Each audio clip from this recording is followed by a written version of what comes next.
সব সাহাবী হাজার হাজার সাহাবীকে ডেকে বললেন, ও সাহাবীরা, চলো তোমাদের সবাইকে আজকে জাবের দাওয়াত করেছি। আল্লাহু আকবার।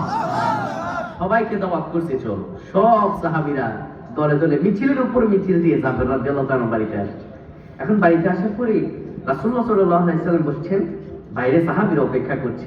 এদিকে জাবের যখন তার ঘরের ভিতর ঢুকছে, স্ত্রী অন্যরও মিলি ওনাকে ধমকাচ্ছে, আপনি করলেন দেখি, এইটুকু মাংস আর এইটুকু রুটি এত মানুষ খাবে কি করে? আপনি কি পাগল হয়েছেন? এতগুলো মানুষকে নিয়ে আসলেন, খাওয়া দাওয়া হবে কি করে?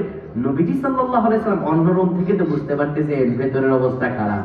নবীজি সাল্লাল্লাহু আলাইহি ওয়াসাল্লাম জাবের রাদিয়াল্লাহু তাআলাকে ডাক দিলেন, জাবের, খাবারগুলো কোথায়? গোশত আর রুটি নিয়ে আসো। আপনি বড় ক্লান্ত, বিশ্রান্ত এবং ক্ষুধার্ত।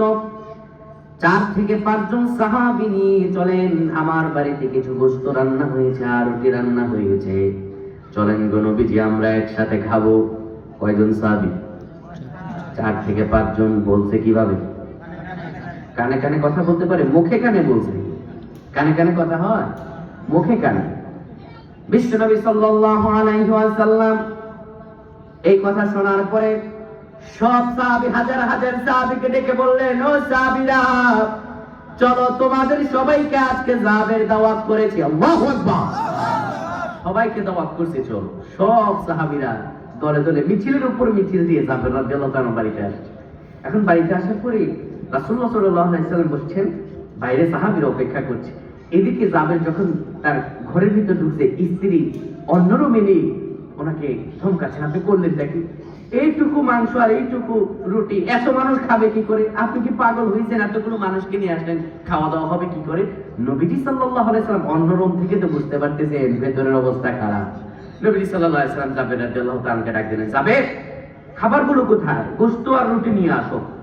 নিয়ে আসছে। নবী সাল্লাল্লাহু আলাইহি ওয়াসাল্লাম আবার কি যেন করে ফু দিলেন এবং বললেন, সব সাহাবীদেরকে তুমি খাবার দেবা, যাও, এখানে তাকাবা না, ঢেকে রাখবা, এখান থেকে রুটি দিবা, গোশত দিবা।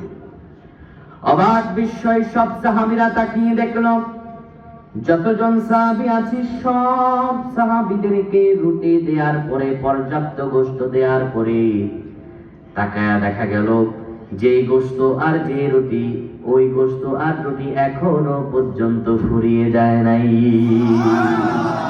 এটার নাম হচ্ছে বরকত। এটার নাম কি? এটাই হলো বরকত।